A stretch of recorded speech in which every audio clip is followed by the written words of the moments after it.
We feature the story of a young man who came to Kenya to pursue further studies but was later lured into the lucrative and infamous trade of drug trafficking. His family has come to visit him at least once, but the man in his late 20s says conditions at the Shimo la Tewa maximum prison are not so bad. He says he misses most one person in his life, his mother. Here's KTN's crime and investigations reporter Denison Sarego with Case Files. He came to Kenya as a campus student, only to end up in jail as a drug convict. The story of a Nigerian man who has 5 more years in prison. The state versus Amafula Johnson. This is Case Files.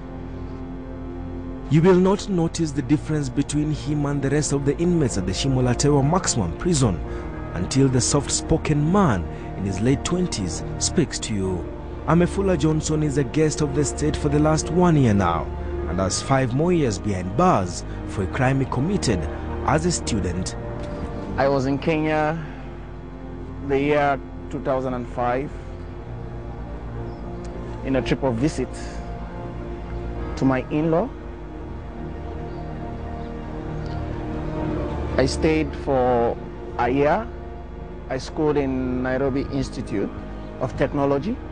I studied computer science. Johnson told Case Files he finally decided to take some training at a local college. So after a year, I went back to Nigeria. I finished my course in Nigeria, mechanical engineering. I was working in an automobile company. And then I had another invitation. I requested for an invitation, which the invitation was granted.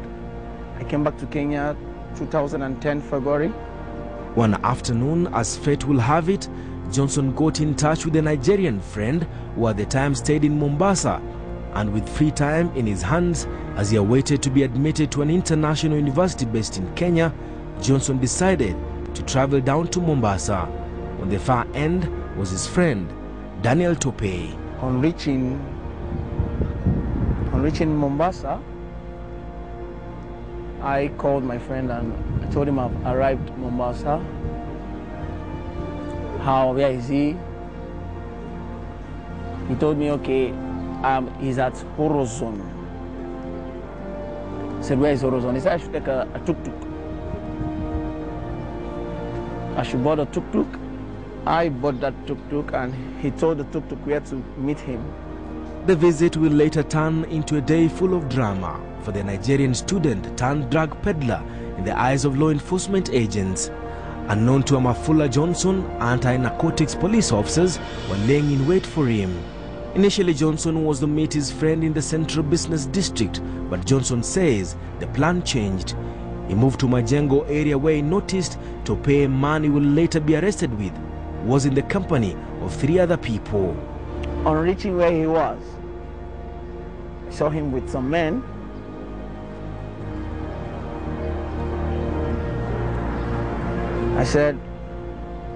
I greeted them, and my greeting and what I knew, they were interrogating him. They asked me a question. After they interrogated him, they asked me, are you coming to meet? I said, yes.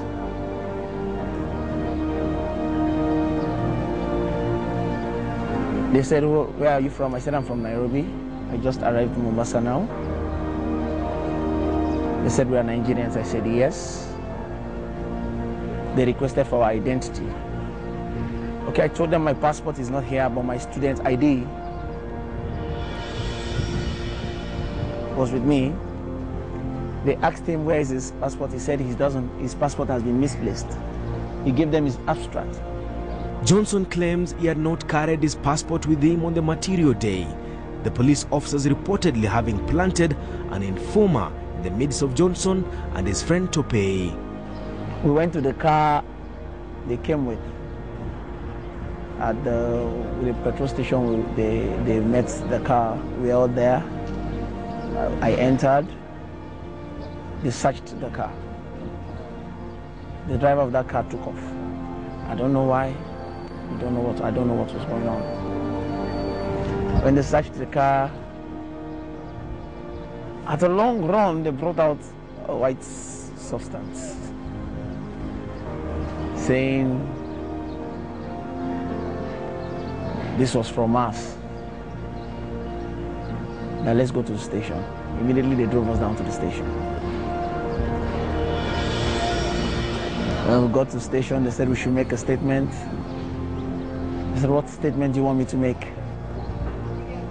The statement I can make to you, I just came from Nairobi.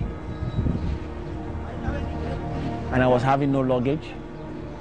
You only have my wallet, my phone, and my money. They said, well, this thing was arrested from you. I told the OCS, ask your men, did they get this thing from me? Did they get it in my place? They said they got it in the car. The substance, according to an expert from the government chemist, was cocaine. Johnson says the substance was not found in his possession. Johnson says the police got the wrong person. The 27-year-old Nigerian student in Kenya was now a potential drug trafficker. He was arrested alongside Daniel Topey, the man he had gone to see. Johnson claimed when police officers arrested him, he had at least 40,000 shillings, money for his upkeep while in Kenya. The police will later tell the court the money was not Johnson's. It was fake money used to lure Johnson and his colleague into selling the narcotic substance. When they appeared before Senior Principal Magistrate Lillian Mutende, the two faced charges of drug trafficking. Johnson says things happened so fast.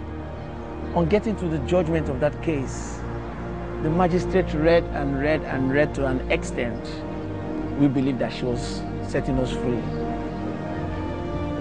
But she came down to the statement on her own opinion. She's going to drop down the charge to possession. She said, okay, she's going to jail me for 15 years. I was shocked. I cried. The first thing that came to my mind was my mom. The principal magistrate, however, ruled in their favor. The 40 grams of cocaine, according to the magistrate, was not sufficient evidence to jail the two for trafficking. The magistrate ruled the second accused arrived carrying the narcotic drug that he then passed over to the first accused. Therefore, I find the prosecution having proved the fact that the accused were found in possession of narcotic drugs, namely cocaine. They are therefore guilty of the offense and convicted accordingly. His co-accused Daniel Topey was jailed for 20 years. When CASEFILES contacted him at Shimo la Tewa prison, Daniel declined to grant us an interview. Johnson says he has never been a drug trafficker. He has never been arrested, at least until the fateful day in Mombasa. An appeal against his initial 15-year jail term had his sentence reduced to 5 years. I miss you, Mama. That's what I'm going to tell her. I thank you so much for all your prayers. That is what I'm going to tell her. Johnson is among the young foreigners in Kenyan jails. After 19 years in prison, he speaks about a killing. He says he could not remember then. The story of a man who killed his two children by dismembering their bodies. Denison Sarigo for CASEFILES.